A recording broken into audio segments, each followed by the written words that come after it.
alguien en Almoloya lo tiene que haber tratado, porque le hacen el perfil criminal. El perfil criminal dice exactamente, que también lo conseguí, decía exactamente que era un psicópata narcisista. Él no está arrepentido, nunca se arrepintió. Al contrario, él está contento y feliz de que por ahí lo recuerden, en algún youtuber lo recuerde. Qué bárbaro. O que, claro, que recuerde, porque yo era el más grande y sigo siendo el más grande y el más célebre y famoso secuestrador de México. Y supo Daniel Arismendi que toda esta historia terrible está en una serie en ViX.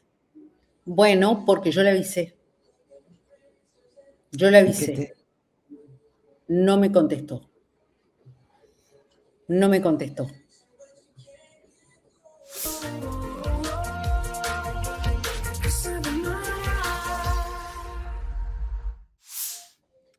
Hola queridos, pues nada me da más gusto que poderme conectar con ustedes y más gusto todavía que yo sea el medio para que ustedes se puedan conectar hasta Buenos Aires, Argentina, con una de mis grandes amigas, a quien de verdad agradezco al destino y al cielo de poderla haber encontrado en mi camino. Hemos trabajado, pero sobre todo hemos platicado mucho. Ella es una excelente periodista, una excelente escritora. Sus obras, que es mi sueño dorado, se los tengo que confesar, en algún momento poder ver algo de lo que escribo en streaming, en las diferentes plataformas, en televisión, en fin. Y ella, pues, el destino nos juntó y creo que es para toda la vida. Y me da muchísimo gusto que me reciba a estas horas allá en Buenos Aires, que son 3 horas más que en Ciudad de México, a mi queridísima y admiradísima Olga Warnat. Bienvenida, Olga, ¿cómo estás? Qué generosa eres. La verdad te adoro, Mara. Muchas gracias. Muchas gracias por esta conexión, por recibirme en tu casa, que ya creo que es la segunda vez que me recibes. Y bueno, yo te quiero mucho, lo sabes, y te admiro mucho también. No, bueno, Olga, yo qué te digo, yo te admiro de todos tus trabajos, de todas las cosas que te leía sin conocerte, pero ahora realmente estoy muy, muy sorprendida gratamente, Olga, de este trabajo de investigación que has hecho con respecto a un desafortunado personaje mexicano que es Daniel Arismendi, el Mocha Orejas. Cuéntame cómo te embarcas en esta aventura, pues un tanto peligrosa, Olga. Un tanto peligrosa y muy desgastante emocionalmente, eso sí. Y creo que alguna vez que nos encontramos, te comenté lo desgastada, el desgaste emocional que tenía, porque yo soy una periodista, yo no soy psicóloga, no soy criminalista, que puede resultar fácil por ahí entrevistar a un personaje o a un sujeto, como le llama Damián Alcázar, este sujeto, de estas características, ¿no? Que vaya, que aterrorizó y sigue aún aterrorizando al México de hoy. Y esto lo pude probar a lo largo de todas las zonas de México que yo recorrí para poder hacer a Daniel Arismendi, que este es el sujeto, su nombre real, Daniel Arismendi López, forma parte del pasado de México, y un personaje al que nunca más, que lo tapó el polvo, lo tapó, digamos, la memoria colectiva, no la memoria colectiva, la memoria periodística quizás, lo ocultó. Son cosas que uno por ahí no quiere ver, pero que hay que ver. Hay que ver porque sobre todo la historia y sobre todo en estos tiempos sombríos que estamos viviendo en el mundo y en América Latina, donde pasan cosas terribles, yo creo que siempre hay que volver para atrás, a la historia, a lo que fuimos, a lo que vivimos. No meter, yo soy de la idea de no meter nunca la basura debajo de la alfombra, ya sea en lo familiar y en la sociedad, en lo social, porque eso explota. y la historia es cíclica. Para que no volvamos a repetirla, la historia es cíclica. Uno mira para atrás, yo que estudié historia, y decís, pero esto ya ocurrió, esto volvió a pasar, ¿no? Y a mí un día se me ocurrió hace bastante tiempo hacerlo. A mí me gusta, quiero aclararle también a tu audiencia que a mí este género, el género que le dicen negro o de true crime, me encanta. Me gusta muchísimo. Yo me vi todas las series de historias criminales, todas, me las vi todas. Algunas me gustaron más o menos. No me gusta mucho el amarillismo, me gustan las que dejan un mensaje. No me gusta mostrar al criminal porque sí, mientras hace, o un criminal serial mientras se come una persona. Eso no me gusta, porque no deja ningún mensaje. Sí me gusta saber más cómo llegó a ese punto, qué pasó en esa familia, qué pasó en ese entorno, porque algo tiene que haber pasado. Entonces esa es la pregunta que yo me hice respecto a Arismendi, o al mocha orejas, como se le conoce popularmente. Es el día de hoy que uno dice el mocha orejas y no hay nadie en México que diga yo no sé quién era. Sí, yo recuerdo que mi papá me hablaba, en mi casa se decía, y hablan del mocha orejas como una persona presente, pero el mocha orejas está muerto en vida. El mocha orejas está preso, condenado a 400 años, y como él me dijo, yo sé que de aquí yo no voy a salir, yo voy a salir con los pies para adelante. Yo ya tengo hecho mi testamento, yo sé cómo quiero que me entierren y yo sé lo que quiero que diga en mi tumba. O sea, pero a la gente siente que todavía está la sombra de él por ahí, porque sembró tanto terror y tanto miedo en una época de finales de los 90, una década muy turbulenta política y económicamente, de muchos crímenes políticos. Bueno, mataron a Colosio, ¿no? El magnicidio de Colosio. Fue una época de mucha convulsión. Se acababa el unicato partidario del PRI, entonces también eso generaba muchas cosas. Y habían 100 bandas de secuestradores, 100. Había una impunidad tremenda, había una ligazón muy estrecha entre las policías que lo buscaban, supuestamente, porque lo dejaron actuar durante varios años y cometer todo lo que cometió. Y después era el monstruo, ¿no?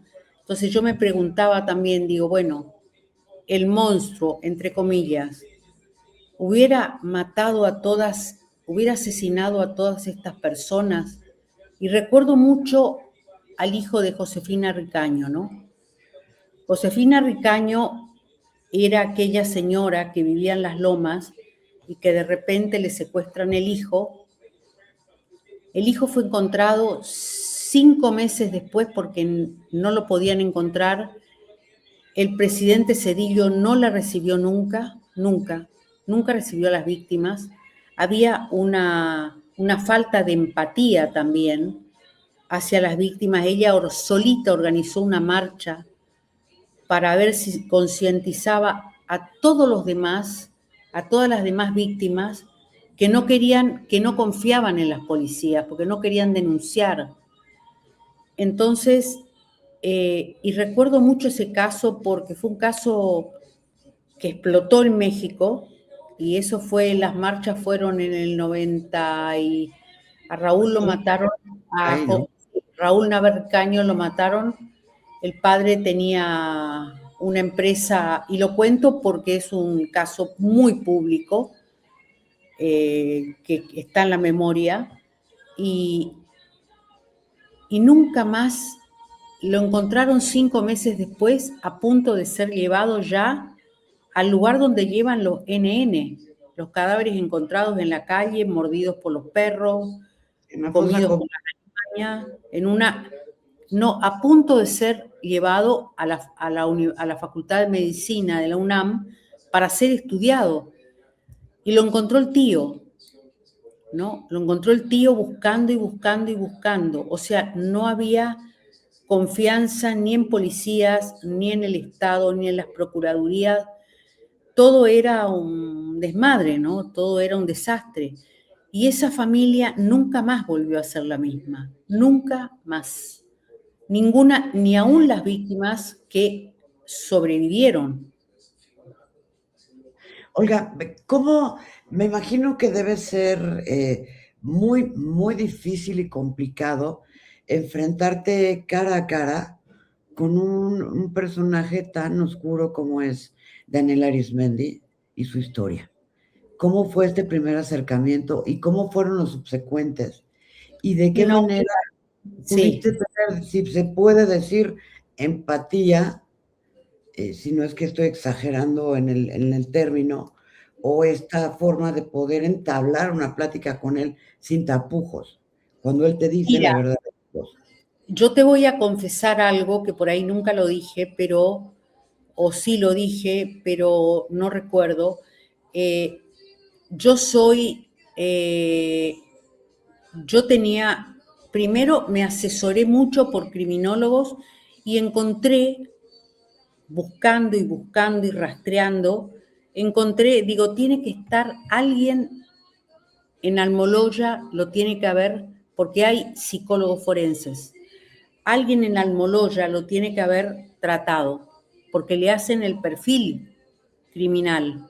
El perfil criminal dice exactamente, que también lo conseguí, decía exactamente que era un psicópata narcisista. Encontré la firma y lo busqué.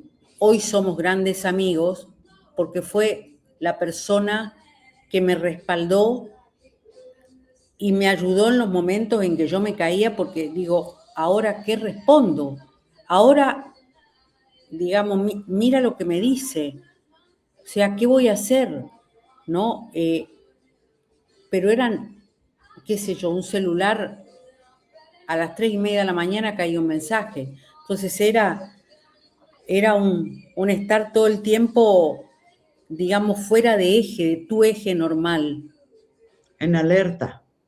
En alerta y de tu eje normal, porque estás vinculada durante muy largo tiempo a una persona que es un enfermo, que no se va a curar nunca, porque un psicópata nunca se cura. Entonces yo lo primero que hice fue enviarle una carta. Cuando supe en el lugar donde estaba, que no es Almoloya, es otro reclusorio, él fue trasladado a varios. Ahora está en un lugar de alta seguridad, muy alejado de de toda ciudad cercana, o sea, de ciudades cercanas. Y está separado de su hermano, que actuaban juntos. Toda la banda está, digamos, atomizada en, claro, lugares muy alejados. Entonces, le escribí una carta, le dije quién era y que quería, que estaba haciendo una investigación sobre su vida y que quería ver la posibilidad de platicar con él. Yo dije, pensé, quién sabe si le entregan la carta, pues también era la otra posibilidad. Quién sabe si le entregan la carta, pero bueno, me animé, la mandé y digo, quién sabe si me contesta. Quién sabe, a lo mejor no tiene ganas. Habían pasado muchos años de la última entrevista que le había hecho don Julio Scherer. Ajá. Pero eso fue hace mucho tiempo. De Claro, en la Proceso. revista Proceso hace mucho tiempo. Y él estaba fuera de circulación, nadie más lo volvió a mencionar nunca más, estaba como, ya te digo, tapado por una montaña de polvo lo había sepultado. cosa que para una persona narcisista es terrible, porque es terrible. Muerte social. Es la Una muerte muerte social, ¿no? es la muerte social y además en una cárcel en un reclusorio de alta seguridad, en donde solamente tiene 1 hora por día para salir al patio y volver a la celda y estar todo el día en la celda, no ve televisión, no ve nada. Le permiten algunos libros, pocas visitas, muy pocas. Y bueno, digo, mientras espero, porque yo tengo un equipo de periodistas que trabajan conmigo, siempre trabajamos juntas para repartirnos las tareas, ¿no? Bueno, entonces ahora hemeroteca, pues si no, no podría todo sola.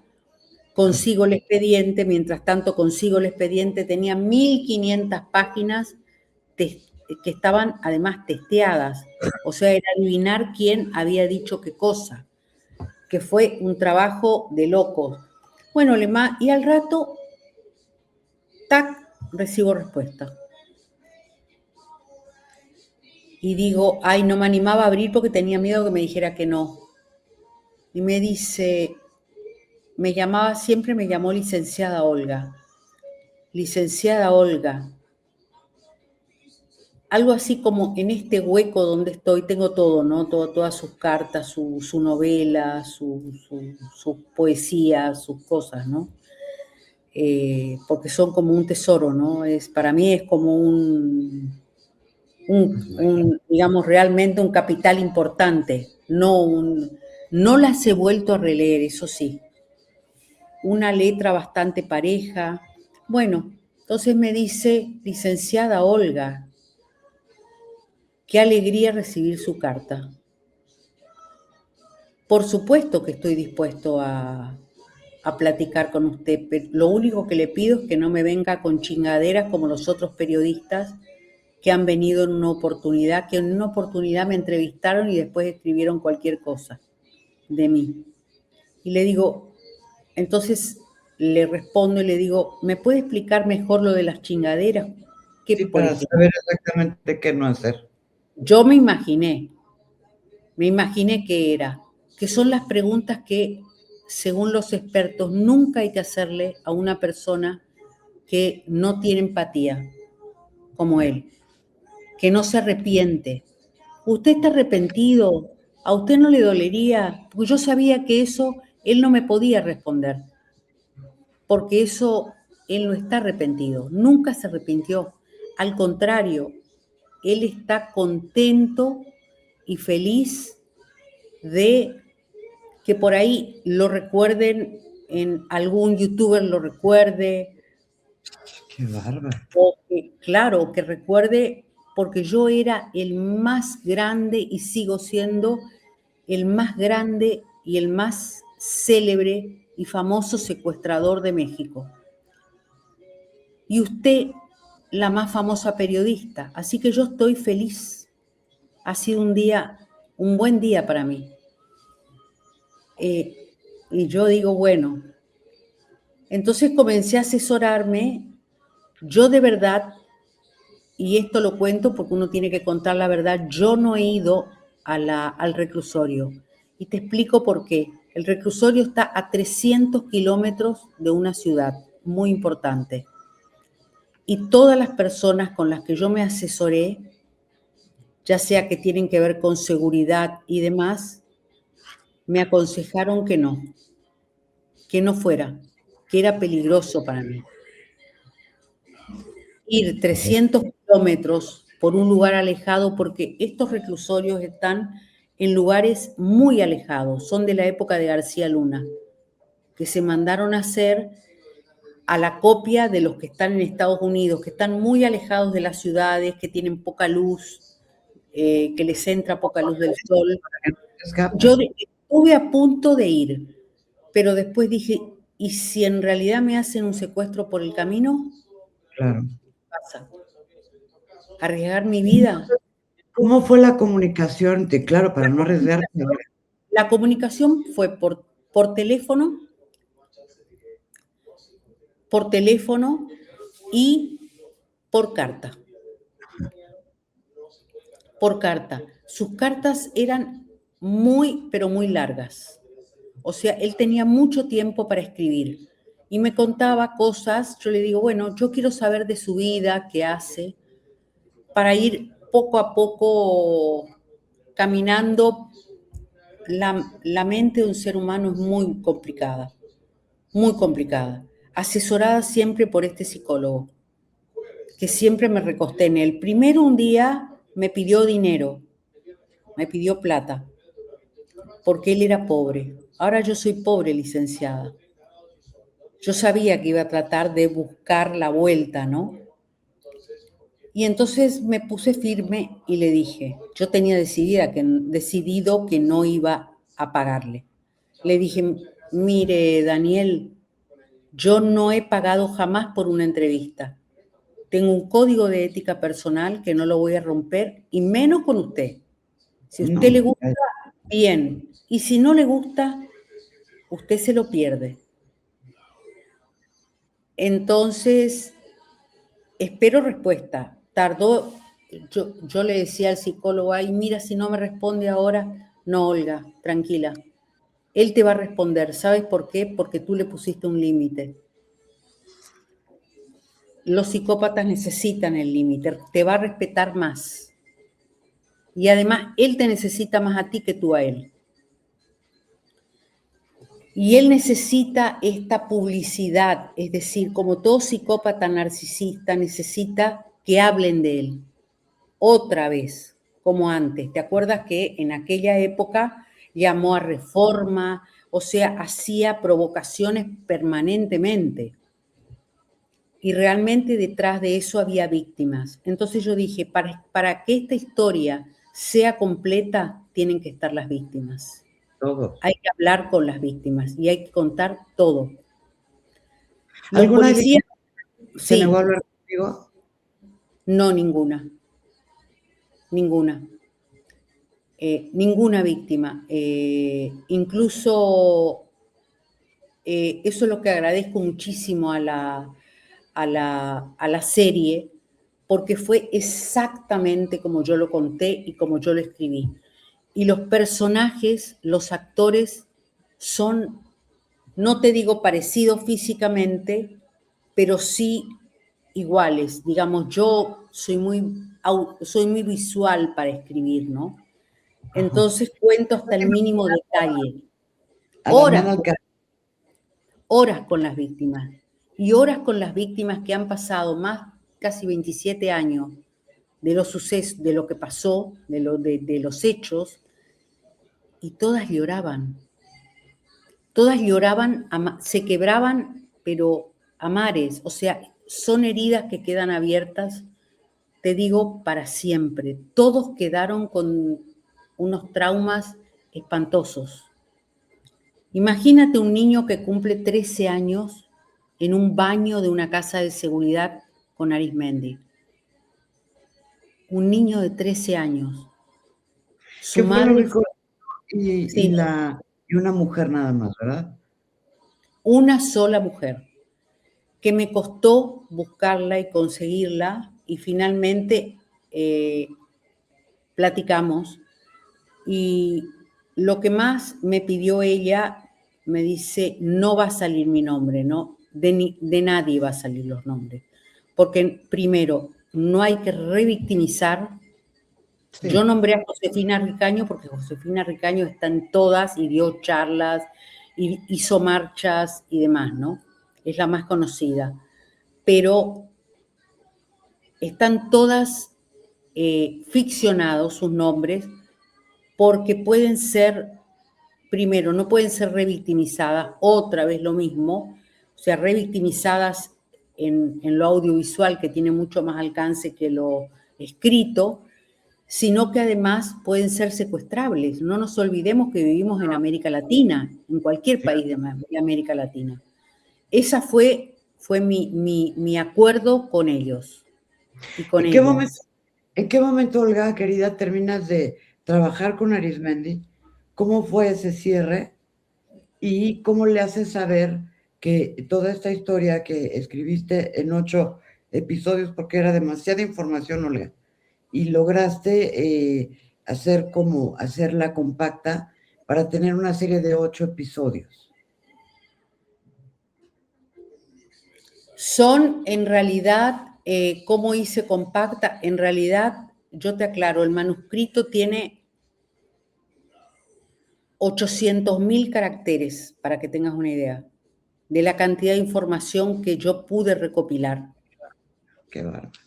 Hay un episodio que no está, eso va a salir en un libro ahora, porque además él me envía su novela, porque quería que yo la leyera y que le dijera si estaba bien escrita. Me pasé la noche y no la podía soltar, y te puedo asegurar, Mara, que me sorprendió muchísimo la novela, porque la novela es casi un reflejo de su vida, nada más que en lugar de ser de protagonista un muchacho, es protagonista una muchachita. Ya. Y había mucho de él, muchísimo. El barrio, yo fui a Nesa y además había un código con él que dijimos, vamos a decir la verdad. Le digo, yo le voy a decir a usted la verdad. Yo voy a tal lugar, por ejemplo, el lugar donde fue el último crimen.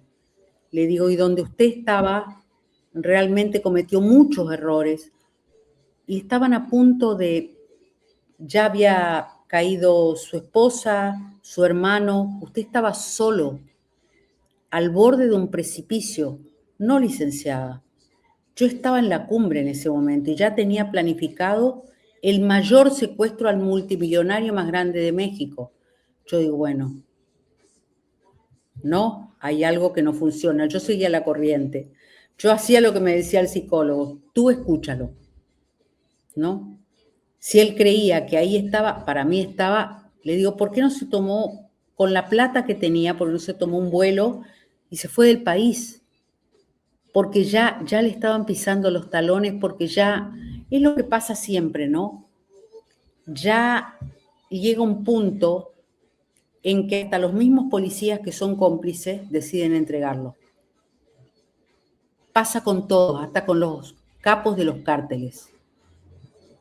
Cuando Pablo Escobar voló el avión, puso una bomba en un avión de Avianca y murieron más de 100 personas, dijeron, hasta acá llegamos, los que lo apoyaban. Claro. Este no nos sirve más. Bueno, él no servía más, ya no ayudaba, porque llamaba reforma, porque llamaba mucho la atención. Y lo curioso es que el lugar donde él comete el último crimen, él caminaba por las calles como Juan por su casa.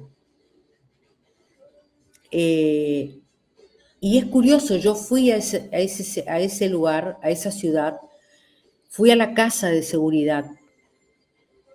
Me animé y digo, yo tengo que ir a la casa de seguridad a ver cómo está. Y estaba igualita que hace 25 años. Dios Hablé con mío. el gobernador de entonces, hablé con el ex procurador, hablé con un familiar muy directo del asesinado, hablé con un policía que justamente fue parte del interrogatorio porque él no quería decir dónde lo había enterrado a esa persona.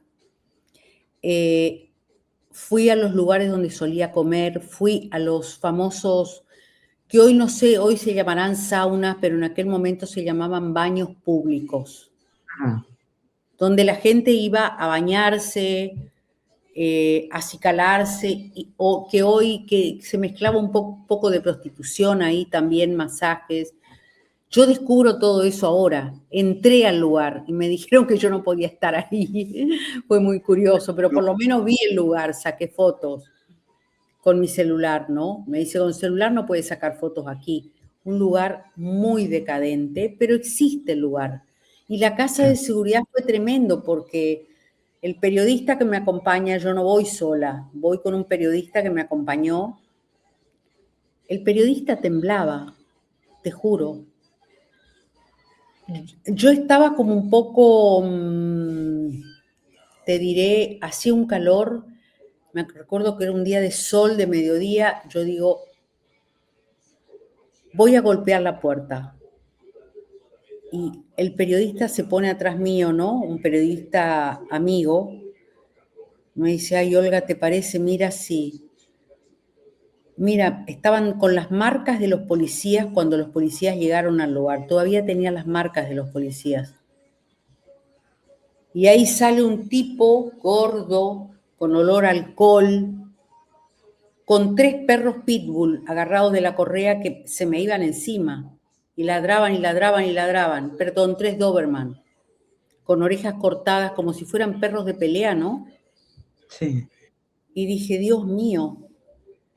Y entonces ahí fue donde yo le digo lo que dice Paulina Gaitán, ¿no? Soy periodista, estoy haciendo una... ¿Usted sabe quién vive acá? ¿Quién vivió acá? Ah, sí, bueno, exacto, tal cual. Nada más que yo no entré. Tuve Y en ella, algún momento, se me cruzó por la cabeza, porque el hombre me dice, mire, señor, sí, acá adentro está todo igual, porque yo no voy a tirar los muebles. De ¿cómo era que se llamaba? Le digo Arismendi, el mocho orejas. Ese. El tipo se hacía el tonto. El tipo tenía olor a alcohol, olor a transpiración, una persona muy marginal, digamos, ¿no? Pero sabía perfectamente quién vivía ahí. Y entonces fue donde me dice, ahí adentro había un pozo donde se enterró un muerto. Y me dice, sí, ahí está. Mire, yo le haría pasar, señor. Lo que pasa es que los perros son malos y pueden hacerle daño. Pero ahí está el pozo. Y cuando huele mal, cierro la puerta y listo, y ya. Y listo, le digo, se acabó. Y claro, me dice, se acabó. Y yo me quedo como impactada en ese momento, como sentí náuseas, ¿no? Porque está todo igual, todo igual. Y yo me despedí de esta persona, le di las gracias, no me animé a entrar, ya te digo, se me cruzó por la cabeza. Pero digo, si entro y se me vienen los perros encima y me matan a dentellazos, no, tampoco soy tan temeraria, ¿no? Eso ya es parte de la ficción que está bien hecho porque es para introducir la historia, ¿no? claro. ¿Y supo Daniel Arismendi que toda esta historia terrible está en una serie en ViX? Bueno, porque yo le avisé, yo le Y que avisé, te... no me contestó,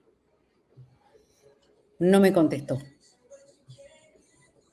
no me Su hermano, contestó, no me contestó, eso no sé si es bueno o es malo, pero yo aparte de eso hice toda una radiografía. Yo quería saber de dónde vino él, cuándo fue la primera vez, cuándo fue que se le cruzó la idea, ¿no? ¿Cuándo fue que comenzó? ¿Cuándo se le torció el camino? Porque era una familia de 4 hermanos varones. 2 de ellos no eran psicópatas, no eran criminales, no eligieron el camino de la criminalidad. Y 2 sí, y no fueron abandonados por su madre. Como me dijo una de las víctimas, no hay, Olga, es que por el momento me da pena, me daba pena porque fue abandonado, pobrecito, por su madre cuando era chiquito. No, era un adolescente que formaba parte de una de las pandillas más bravas de Nesa, de los cuchilleros de Nesa. La madre era una mujer muy trabajadora que mantenía el hogar, y el padre era un vago, un malandro, golpeador, que les pegaba a sus hijos con una correa, y además la casa estaba llena de vendedores de droga, y eso lo hablé con los vecinos y lo hablé con uno de los hermanos al que encontré, que es el que aparece en la serie, ¿no? Enrique, Alberto, que lo hace Alberto, lo hace tan bien. todos los eh, actores están espectaculares. Era él, cuando yo lo vi, era él. Y, y es tal cual la historia. Yo, cuando me encontré por primera vez con el hermano, cuando lo contacté, el hermano recién llegaba del exterior, ¿no? Donde estuvo exiliado mucho tiempo por porque las policías lo seguían, porque creían que él guardaba la plata de los secuestros. Y él era una persona amorosa que había terminado cine, era director de cine y era también una víctima. El Claro. mayor era economista, graduado con honores en la UNAM y curiosamente llegó a trabajar con Ernesto Zedillo en un organismo dedicado al campo. Eran Ándale, un pues. orgullo para la madre. Entonces yo me preguntaba cómo en este hogar, criado de la misma manera, con la misma pobreza, la misma marginalidad, porque Neza en ese momento era un barrio muy, muy pobre, no es el Neza de hoy, con golpes, en un hogar muy disfuncional, donde no existía el amor, existía más bien relaciones de odio. Tuvieron momentos, algunos momentos yo le pregunté al hermano, algunos momentos lindos, sí, por ahí cuando íbamos de vacaciones a Acapulco, que mi mamá cobraba y nos llevaba, y entonces ahí nos juntábamos los 4 hermanos, había momentitos pequeños. El padre siempre fue un tipo muy complejo, muy marginal, y 2 hermanos siguieron el camino del padre. Y los otros 2 hermanos se fueron con la madre cuando la madre decidió abandonar esa casa. Yo también lo hubiera hecho, te Claro, aclaro. ahora, Cuando Olga, la ¿cómo? madre sí trabajaba en Refrescos Pascual y realmente era una persona y sufrió mucho con la caída de estos hijos. Se enteró por la televisión, tal cual dice la serie. Y por otra parte, el escarnio social, que fue otra de las cosas que a mí me impactó enormemente. La gente le tiraba piedras a la casa. No le querían vender pañales para el hijo del hermano, para su nieto, no le querían vender a ella en la tienda de abarrotes. Entonces, todo eso muestra también una etapa de México, que a veces la sociedad se descarga no con la no se debe descargar con la familia, debe descargarse con quien corresponde, que son las autoridades. ¿Cómo le van a tirar piedras a la madre? No, pues no. Ahora, ¿él en algún momento te habló de su mamá?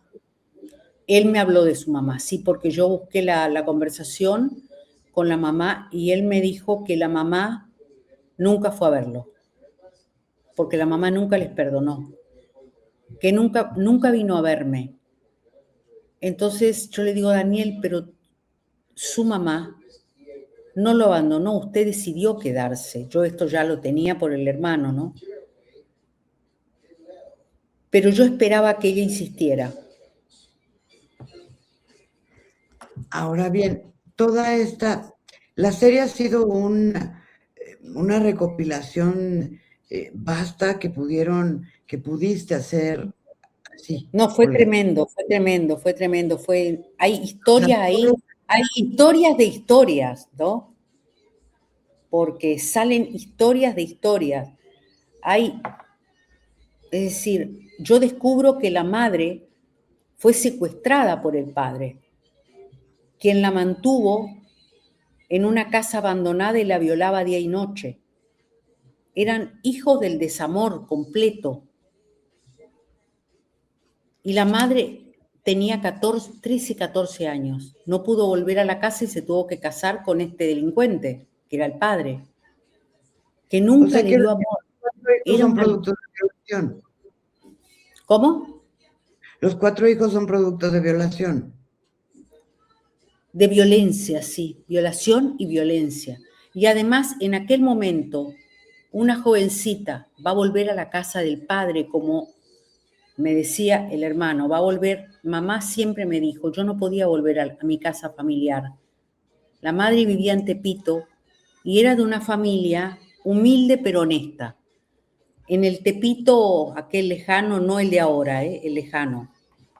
Y de aquel tiempo, te estoy hablando de los años 50, por ahí 60. Reconstruí toda esa época. Y entonces no podía volver a la casa, porque ¿quién se iba a casar con una chica que había sido violada y que Claro. volvía embarazada? Y además la madre tenía miedo que el padre saliera a matarlo al tipo. La secuestró, venía en un caballo y la secuestra en la esquina y la secuestra y se la lleva. Y ella tenía apenas 14 años. Es decir, no pudo volver nunca más a su casa familiar. Es una historia triste, es una historia, no te digo desesperanzadora, porque yo creo que en la medida que uno la analiza y te obliga a reflexionar, la esperanza a mí me dio el hermano. ¿Por qué? Porque el hermano, cuando en la serie Alberto, que lo personifica, también dice, el hermano se quiebra conmigo, en un momento se quiebra y le corre un mar de lágrimas, estábamos en un cafecito de Reforma, y yo lo tomé de las manos y le digo, tranquilo, voy a pedir agua, ¿querés que paremos? No sigamos, lo hacemos otro día. No, quiero seguir, me dijo Olga, es que tengo un nudo acá, es que el daño que le hicieron mis hermanos, tanto a mí como a mi otro hermano, es brutal. Yo nunca volví a ser el mismo.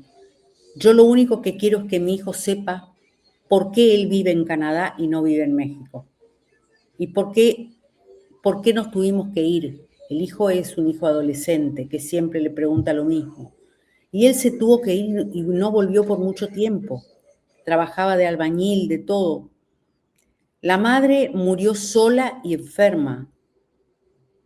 Es decir, es una historia oscura que a mí muchas veces, te aclaro, me quebró, y muchas veces por ahí descubría en él gestos de humanidad, pequeños, pero descubría pequeños gestos de humanidad. Es decir, no era una máquina de matar, ni de secuestrar y matar. Ahora, ¿qué era un tipo frío? ¿Qué es un tipo frío? Es un tipo frío. Ahora, los actores, Olga, los actores, la serie que está causando mucho impacto, la verdad yo ya la vi completa y todo el mundo me pregunta que si es sangrienta.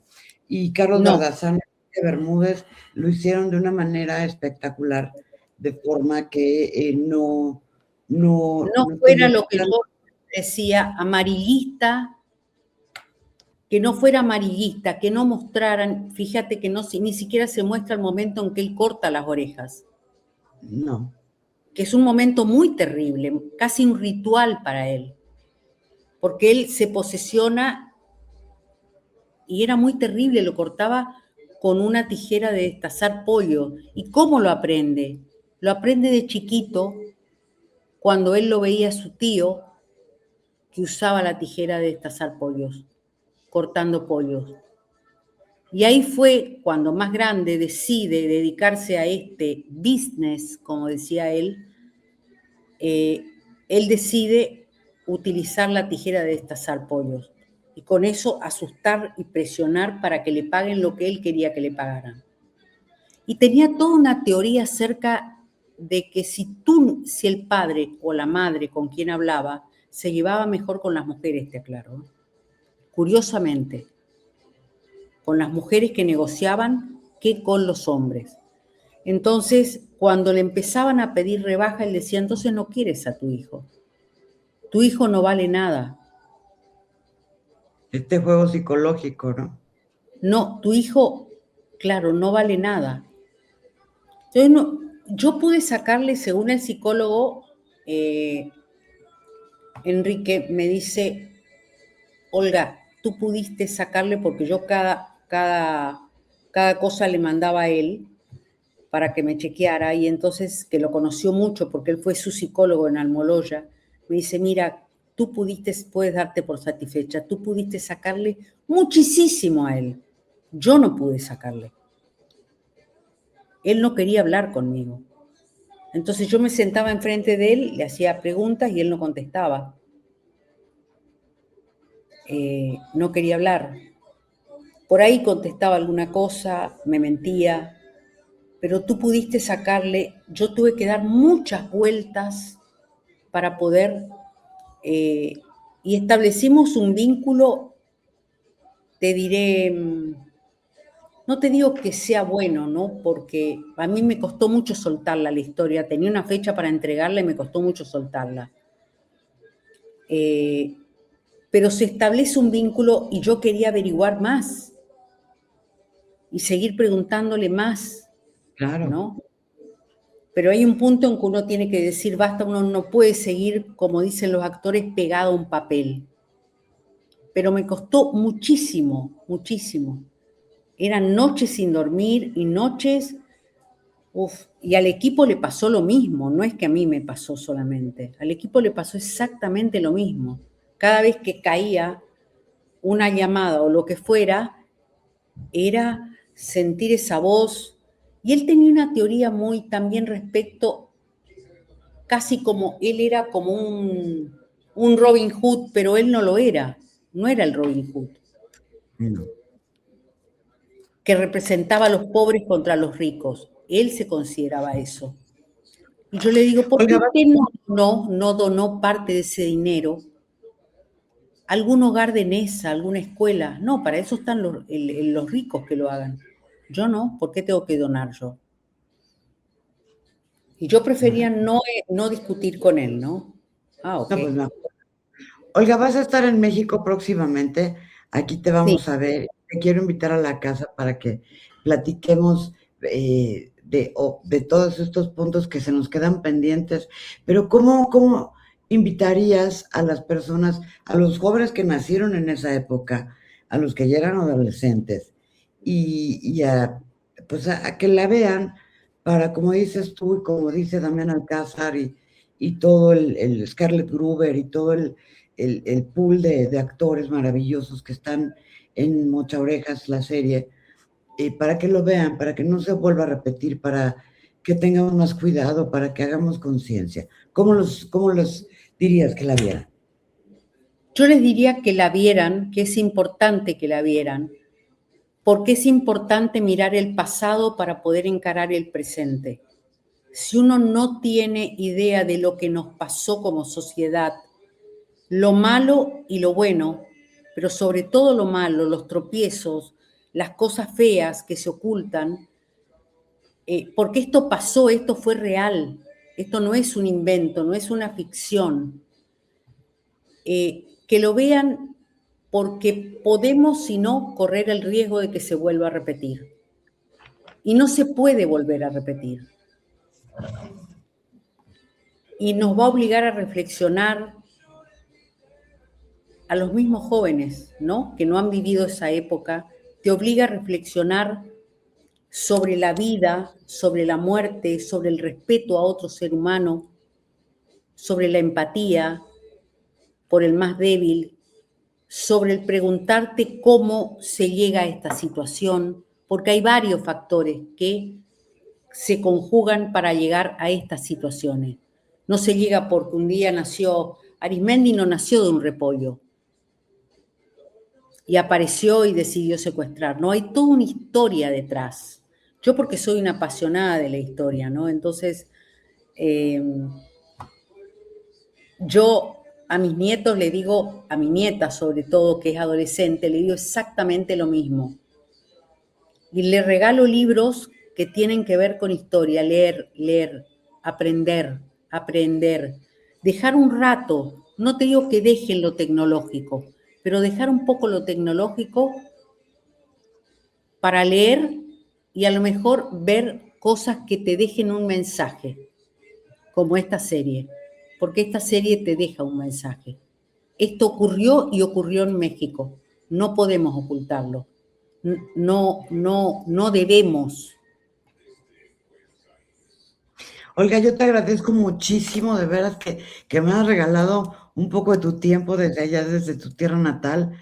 desde Argentina y qué Oh. placer poder verte. Pues ya te quiero abrazar, te quiero dar muchos besos y que me cuentes todos los planes que hay del libro, de todo lo que vas a hacer.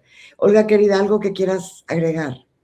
No, no, solamente agradecerte como siempre, infinitamente, querida Mara, te extraño y tengo ganas de verte y extraño México, por supuesto, que es mi segunda patria, como siempre digo, y amo México. Y la verdad que muchísimas, muchísimas gracias. Y vean la serie, no puedo decir más, véanla, véanla y después den su opinión. Muy bien, pues te vamos a juntar todas las opiniones para cuando vengas a México, Olga. Bueno, muchas gracias, Mara. Te mando un Te abrazo. abrazo enorme, enorme, enorme. Y yo a ti, mi querida Olga, te abrazo a la distancia y nos vemos ya muy pronto aquí en México. Bye. Bye, gracias, preciosa. Un beso, bye. Besos.